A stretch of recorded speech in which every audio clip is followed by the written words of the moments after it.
Aleluia. Os irmãos podem tomar os vossos lugares.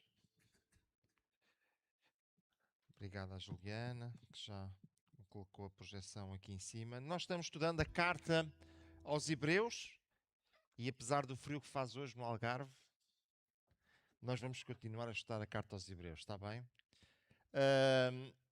Estamos vendo o capítulo 13 na última semana. Nós estivemos falando acerca de instruções no âmbito da nossa vida social. Vimos que não podemos ser cristãos sem sermos irmãos. Vimos que isto é uma frase de João Calvino e que é bem verdade. Também estivemos falando acerca do texto e vimos que ele começa por dizer: permaneça o amor fraternal. Permanecer incita à continuidade deste amor. O amor de Deus é a fonte de inspiração de todo o amor genuíno. Vimos também que deve fazer parte da comunidade cristã e vimos ainda que faz parte do fruto do Espírito que nós encontramos lá na carta aos Gálatas. Tivemos vendo sobre a hospitalidade e vimos que surge como uma particularidade do amor, citado no primeiro verso. Diz: não vos esqueceis da hospitalidade ou não negligencieis a hospitalidade. Vimos também acerca de um pedido para nos lembrarmos daqueles que sofrem e fala dos presos, dos maltratados. Não vos esqueceis da hospitalidade. Este é o texto que nós já tínhamos visto. E depois tivemos a ver algumas instruções no âmbito da vida mais particular. Tivemos falando acerca da vida conjugal, as questões ligadas com a imoralidade sexual, independentemente do julgamento do cônjuge, será julgado por Deus. O escritor precisa de combater as falsas doutrinas dos que diziam que o casamento era algo mau. E depois falámos acerca do contentamento. Vimos que a avareza leva a um descontentamento constante, porque a pessoa nunca vai conseguir ter o suficiente. Vimos que a confiança em Deus leva-nos a saber que Ele nos vai dar aquilo que nós necessitamos. E hoje, com a graça de Deus, eu queria meditar com os meus amados irmãos e irmãs acerca do versículo 7 até ao versículo 9. Do versículo 7 até ao versículo 9. E queria começar por convidar-vos a acompanhar comigo esta leitura. E diz assim: lembrai-vos dos vossos pastores, que vos falaram a palavra de Deus, a fé dos quais imitai, atentando para a sua maneira de viver. Jesus Cristo é o mesmo ontem e hoje e eternamente. Não vos deixeis levar em redor por doutrinas várias, estranhas, porque bom é que o coração se fortifique com a graça e não com manjares que de nada aproveitam aos que a eles se entregaram. Até aqui a palavra do Senhor.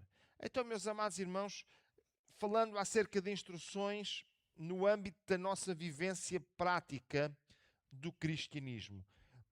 Eu olhei para aquela imagem que coloquei ali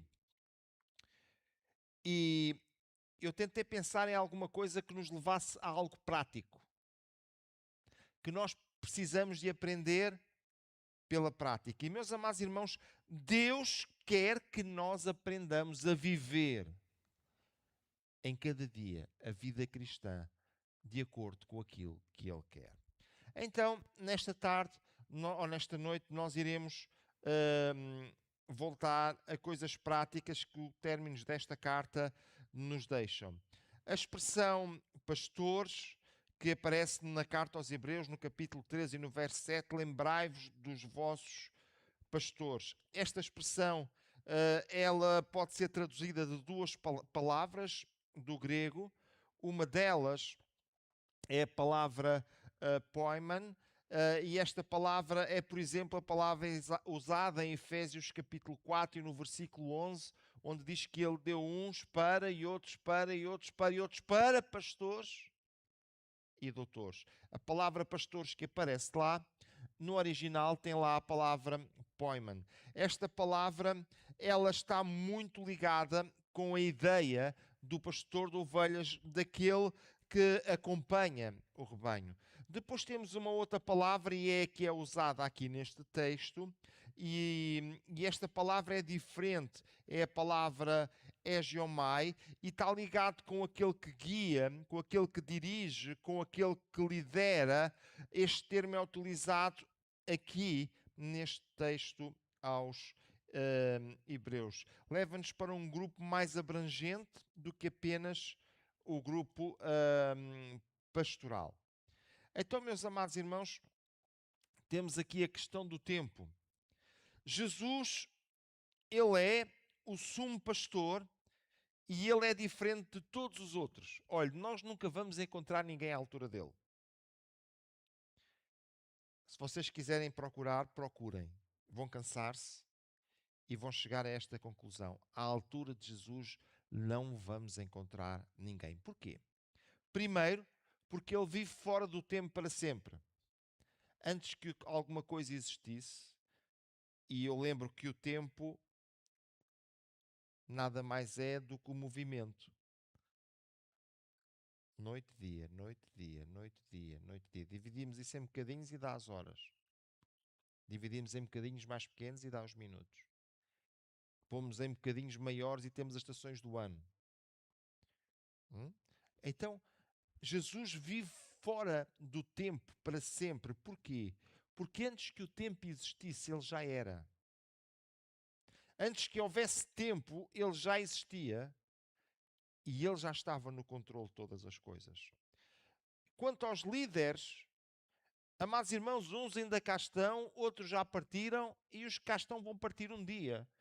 Mas Jesus continuará para sempre. Amém? Segundo lugar, a sua palavra, a palavra de Jesus, tem uma validade eterna.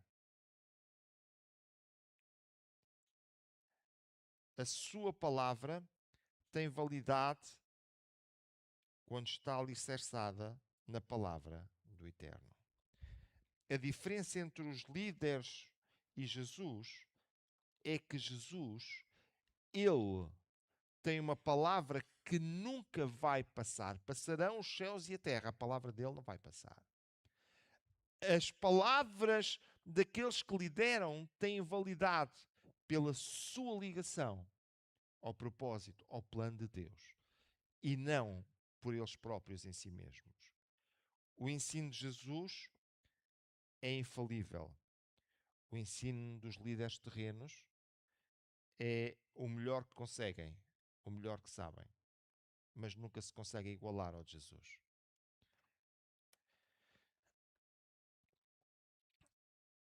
Olhando para o texto que nós estamos vendo,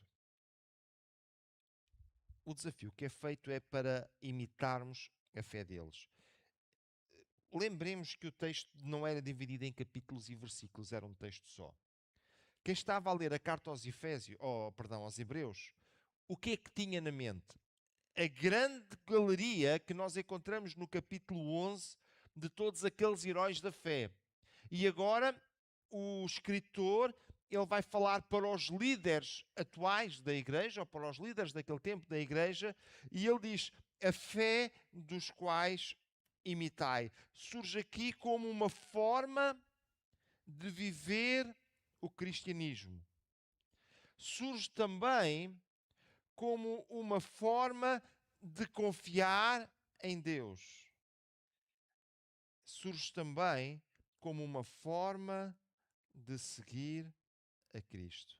A fé dos quais imitais. Lá na primeira carta aos Coríntios, eu já irei ler esse texto um pouquinho mais à frente. Jesus Cristo é o mesmo. Os heróis do capítulo 11, os tais heróis do capítulo 11 que eu estava falando com os meus amados irmãos agora, eles eram transitórios.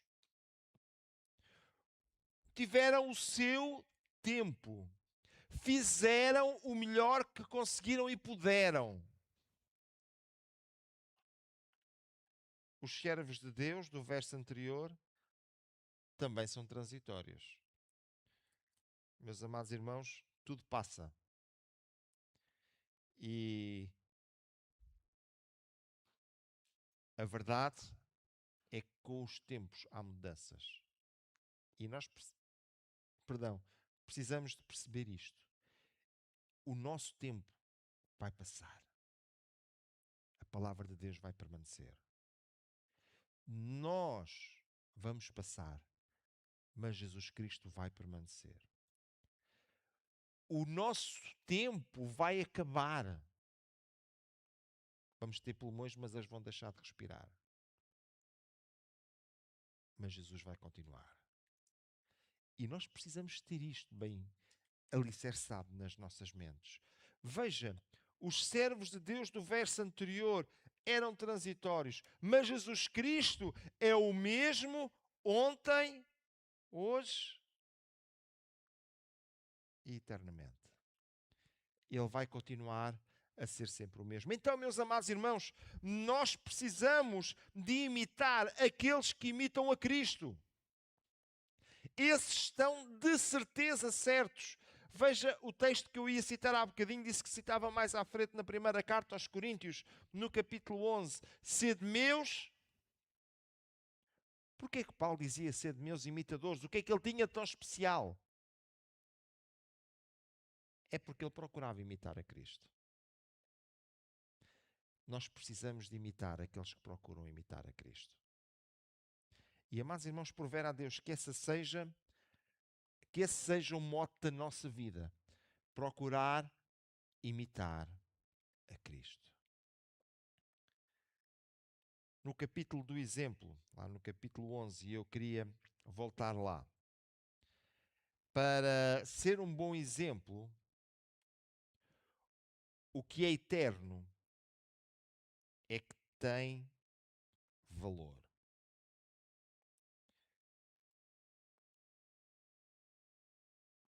Para ser um bom exemplo, o que é eterno é que tem valor.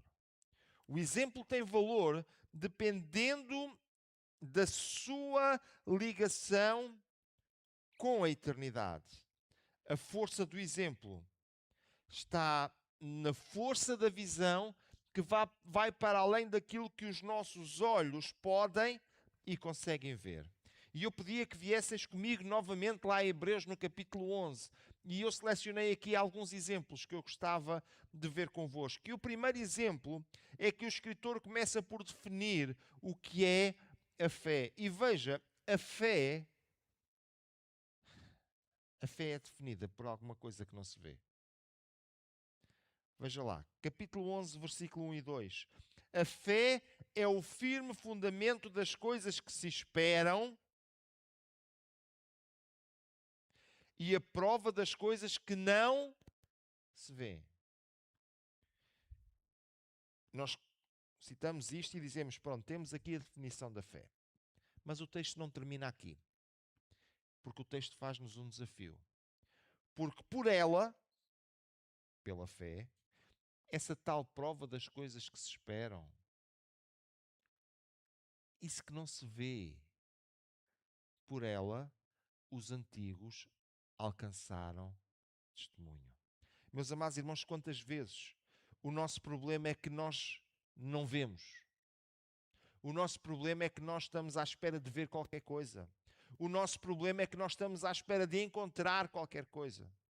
E por vezes a única coisa que vemos é o silêncio, o vazio, o nada. E é aí, nesses momentos, que Deus quer provar verdadeiramente a nossa fé. Porque quando nós vemos alguma coisa é muito fácil. Quando nós não vemos, é bem mais difícil. Por ela, os antigos alcançaram testemunho. Vamos aos exemplos.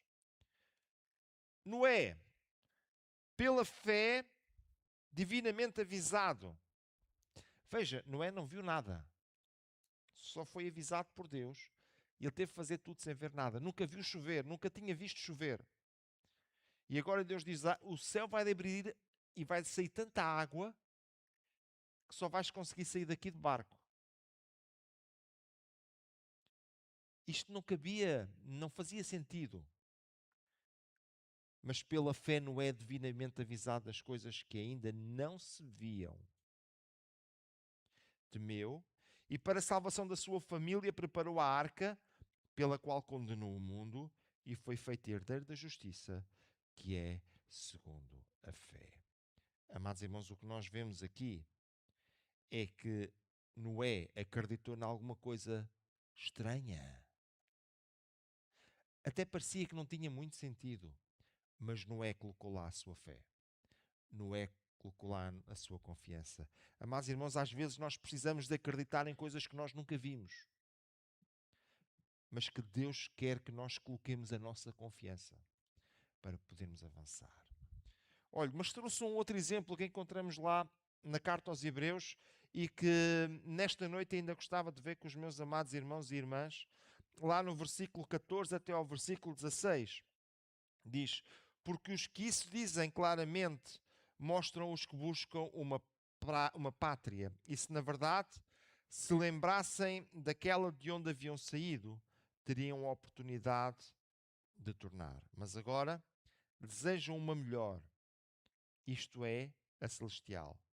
Pelo que também Deus não se envergonha deles de se chamar seu Deus, porque já lhes preparou uma cidade. Eu nunca vi a cidade que Deus preparou para mim. Você nunca viu. Mas a palavra de Deus nos diz que depois de nós partirmos daqui há um lugar para onde nós vamos. Onde diz que o próprio Jesus foi preparar uma morada, uma habitação. E meus amados irmãos, eu temo que muitas pessoas, elas deixem de acreditar que isto é para si. Deixem de acreditar que isso foi preparado para cada um de nós. Sabe porquê? Porque nós não vemos. O apóstolo Paulo, quando fala da eternidade, ele diz: eu não quero que vocês se entristeçam como os demais, que não têm esperança. Anda muita gente triste e preocupada com o futuro, com a eternidade, apenas porque não consegue ver para lá daquilo que os olhos conseguem ver. Que o Senhor nos abençoe e nos ajude, e que nós possamos abrir os olhos da fé e ver aquilo que Ele quer que nós vejamos, não com a nossa retina, mas com a nossa fé. Jesus, Ele é a fonte da nossa estabilidade. Amados irmãos, quando nós olhamos à nossa volta, quando nós olhamos ao nosso redor, nós sentimos-nos instáveis quando vemos que as coisas já não são iguais. Pensa um bocadinho. Quando vem uma atualização nova para o seu telemóvel, você vai correr ver como é que aquilo funciona. E diz: ei, isto já não é da mesma maneira. Agora, de repente, era um bonequinho verde e já tem um boneco amarelo aqui, nem sei muito bem o que aquilo serve. Amados irmãos, prezadas irmãs, aqui nós sempre vamos passar por instabilidade. Quando nós olhamos para Jesus, Ele é o foco da nossa estabilidade, porque Ele é o mesmo. Porquê é que Ele é o mesmo? Olhe, primeiro porque Ele não precisa de melhorar. Ele é perfeito, vai melhorar como? Para quê? Segundo, porque Ele é tudo. Se Ele é tudo, vai mudar para quê? Terceiro, porque Jesus Cristo, Ele consegue trazer já tudo. Não há nada que lhe falte. Ele tem tudo em si mesmo. Então, meus amados irmãos, quando a palavra de Deus diz que Jesus Cristo é o mesmo ontem, hoje e eternamente, você pode ficar tranquilo, porque nunca vai chegar lá e Ele vai dizer que mudou. Olha, a coisa que eu mais me deixa aborrecido é quando eu estou com pressa, vou de repente a um sítio que eu sei que tinha aquele produto e dizem: olha, nós já não temos mais esse produto. Ou chego lá e diz: mudou de instalações. Fechado para férias, fechado. Sabe o que é que eu digo? Bolas, era agora que eu vinha aqui, era agora que eu precisava e isto mudou. Mas sempre que eu me volto para o céu e falo com Jesus, Ele nunca mudou. Por isso eu posso confiar. É estável, é seguro. Não é por acaso que o nosso Deus ele é comparado à rocha, a rocha da nossa salvação. Olha, Jesus histórico, o Jesus Filho de Deus, enviado de Deus, e o Jesus que está conosco e que intercede por nós à direita de Deus, é o mesmo. É o mesmo que nunca muda. Por isso sempre podemos recorrer a Ele. E também, o tempo não o consegue mudar. Nem as mutações culturais dos séculos, nem as nossas próprias necessidades, nem as nossas próprias mudanças, nem as eventualidades que surgem. Nada consegue fazer mudar. Sabe porquê? Ele tem tudo. Aleluia. E eu não sei o que é que vai acontecer amanhã e para a semana, mas uma coisa eu sei, Ele continua a ter tudo. Por isso eu nele posso confiar. Que o Senhor abençoe os meus amados irmãos e irmãs, crendo em Deus. Na próxima quarta-feira, se o Senhor o permitir, irei falar convosco uma temática mais voltada para o Natal. Vocês celebram o Natal, não celebram? Sim? E qual Natal? É que eu celebro o Natal de Jesus. Então celebramos o mesmo Natal, graças a Deus. Então na próxima quarta-feira, crendo em Deus, irei falar convosco uma mensagem voltada para o Natal, porque quero dizer-vos que o Natal tem muita coisa para nós podermos aprender. Desde a mensagem dos anjos, à viagem dos magos, há coisas extraordinárias para aprender. Às próprias personagens que deram vida ao Natal, do Herodes, ao exército. Quem era aquele exército? Era o exército romano? Quem era a Maria e o José? Quem era a Ana? Quem era o Zacarias? Quem era a Isabel? Quem era o Zacarias? Quem era cada um daqueles personagens? São tudo coisas que merecem um estudo para nós também ficarmos a conhecer melhor os meandros à volta do nascimento do nosso Salvador Jesus Cristo. Então, meus amados irmãos,